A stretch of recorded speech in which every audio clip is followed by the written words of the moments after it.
Écoute et parole.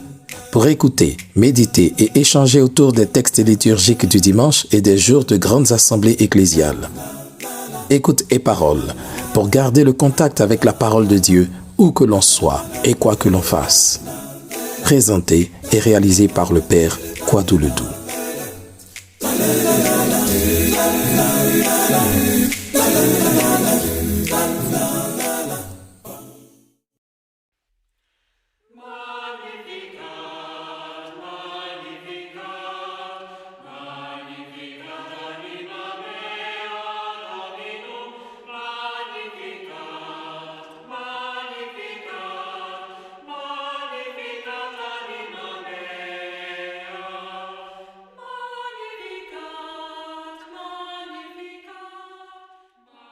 Mardi 15 août 2023, solennité de l'Assomption de la Vierge Marie.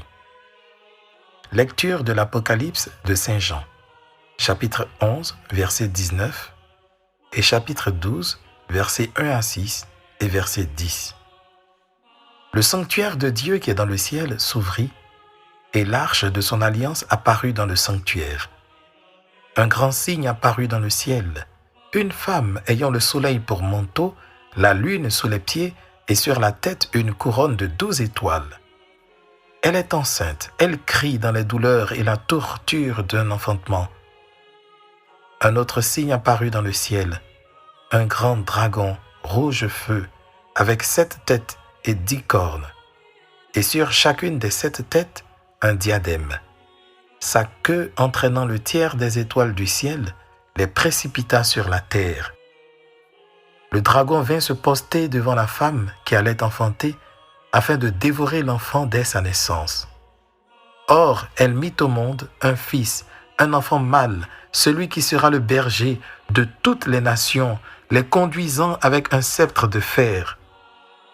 L'enfant fut enlevé jusqu'auprès de Dieu et de son trône, et la femme s'enfuit au désert où Dieu lui a préparé une place. Alors j'entendis dans le ciel une voix forte qui proclamait : « Maintenant, voici le salut, la puissance et le règne de notre Dieu.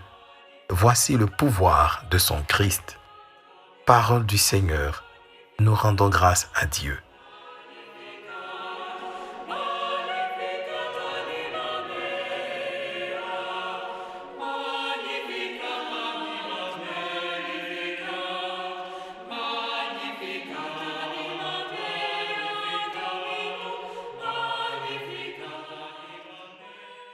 Psaume 44. Debout, à la droite du Seigneur, se tient la reine, toute parée d'or. Écoute, ma fille, regarde et tends l'oreille. Oublie ton peuple et la maison de ton père. Le roi sera séduit par ta beauté. Debout, à la droite du Seigneur, se tient la reine, toute parée d'or. Il est ton Seigneur, prosterne-toi devant lui. Alors les plus riches du peuple, chargés de présents, quêteront ton sourire. Debout, à la droite du Seigneur, se tient la reine, toute parée d'or. Fille de roi, elle est là dans sa gloire, vêtue d'étoffes d'or. On la conduit toute parée vers le roi. Debout, à la droite du Seigneur, se tient la reine, toute parée d'or. Des jeunes filles, ses compagnes lui font cortège. On les conduit parmi les champs de fête. Elles entrent au palais du roi. Debout, à la droite du Seigneur, se tient la reine, toute parée d'or.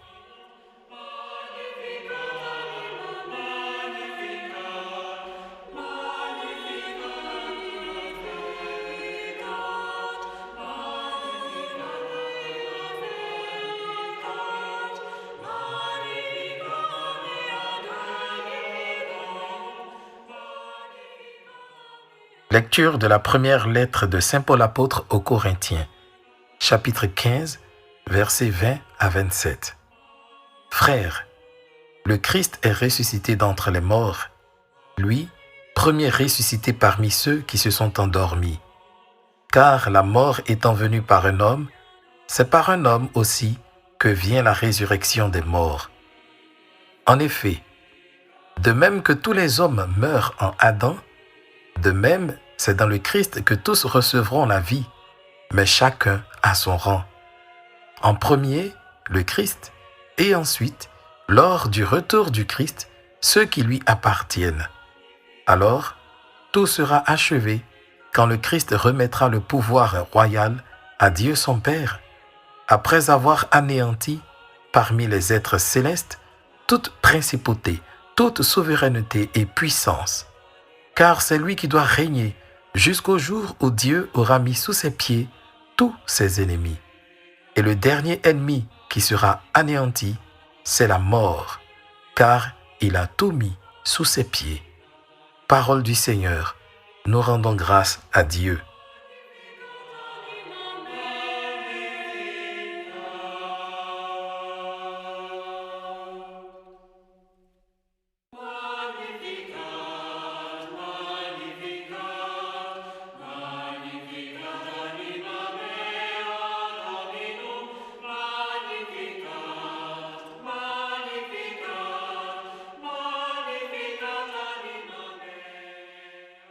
Évangile de Jésus-Christ selon saint Luc, chapitre 1, versets 39 à 56. En ces jours-là, Marie se mit en route et se rendit avec empressement vers la région montagneuse dans une ville de Judée. Elle entra dans la maison de Zacharie et salua Élisabeth. Or, quand Élisabeth entendit la salutation de Marie, l'enfant tressaillit en elle. Alors Élisabeth fut remplie d'Esprit Saint et s'écria d'une voix forte, « Tu es bénie entre toutes les femmes, et le fruit de tes entrailles est béni. D'où m'est-il donné que la mère de mon Seigneur vienne jusqu'à moi? Car lorsque tes paroles de salutation sont parvenues à mes oreilles, l'enfant a tressailli d'allégresse en moi. Heureuse celle qui a cru à l'accomplissement des paroles qui lui furent dites de la part du Seigneur. » Marie dit alors, « Mon âme exalte le Seigneur, exulte mon esprit en Dieu mon Sauveur. Il s'est penché sur son humble servante. Désormais tous les âges me diront, bienheureuse. Le Puissant fit pour moi des merveilles, saint est son nom. Sa miséricorde s'étend d'âge en âge sur ceux qui le craignent. Déployant la force de son bras, il disperse les superbes. Il renverse les puissants de leur trône. Il élève les humbles. Il comble de bien les affamés, renvoie les riches les mains vides. Il relève Israël son serviteur. Il se souvient de son amour, de la promesse faite à nos pères en faveur d'Abraham et sa descendance à jamais. Marie resta avec Élisabeth environ 3 mois, puis elle s'en retourna chez elle. Acclamons la parole de Dieu. Louange à toi, Seigneur Jésus.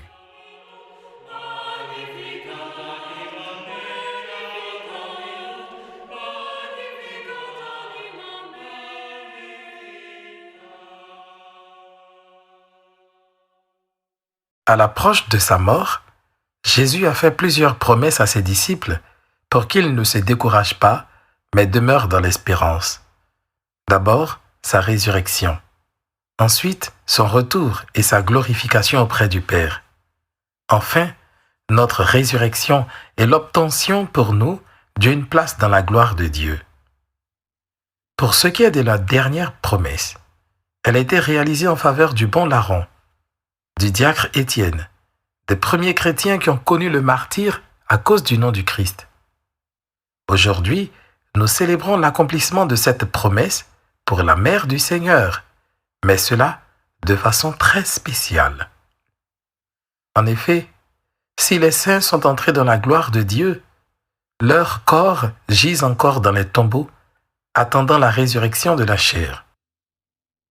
En Marie, par contre, se réalise déjà cette résurrection de la chair, car Marie a été prise en son âme et en son corps.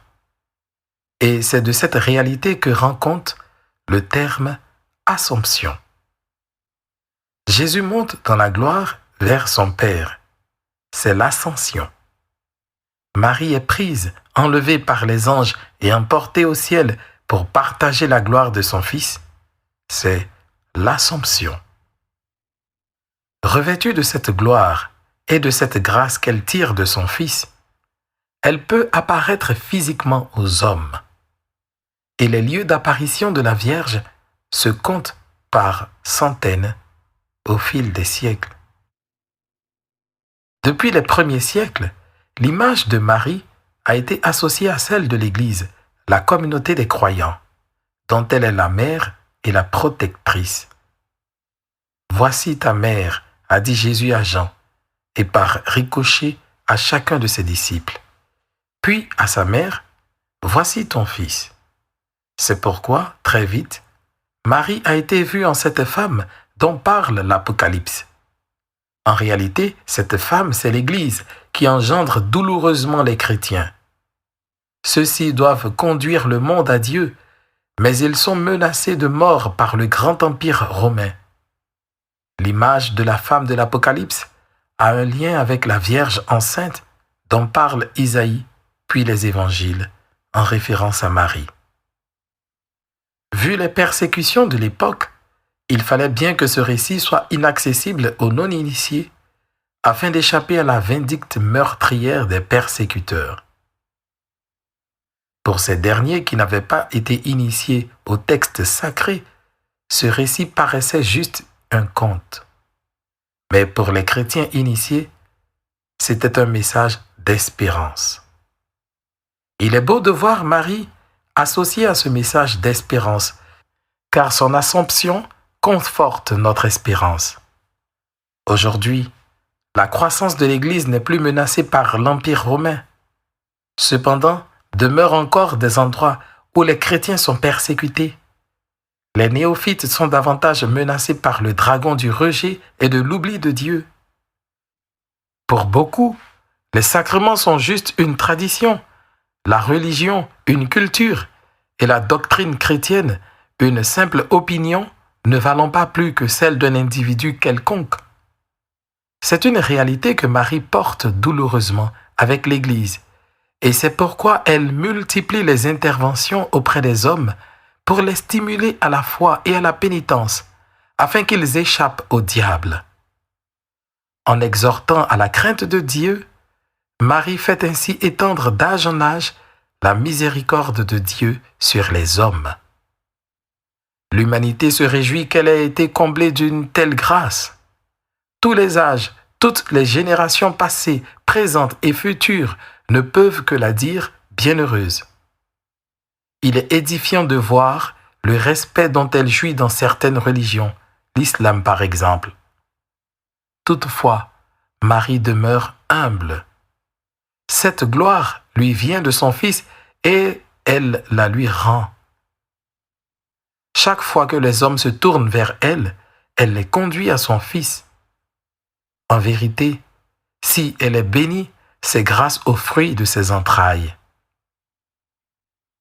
En ce jour de fête, Marie nous livre le secret de son Assomption, ce par quoi nous pourrons nous aussi connaître la résurrection.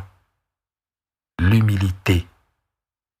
C'est parce qu'elle était humble que le Seigneur s'est penché sur elle et l'a élevée. Dieu élève les humbles. Les orgueilleux, il les confond.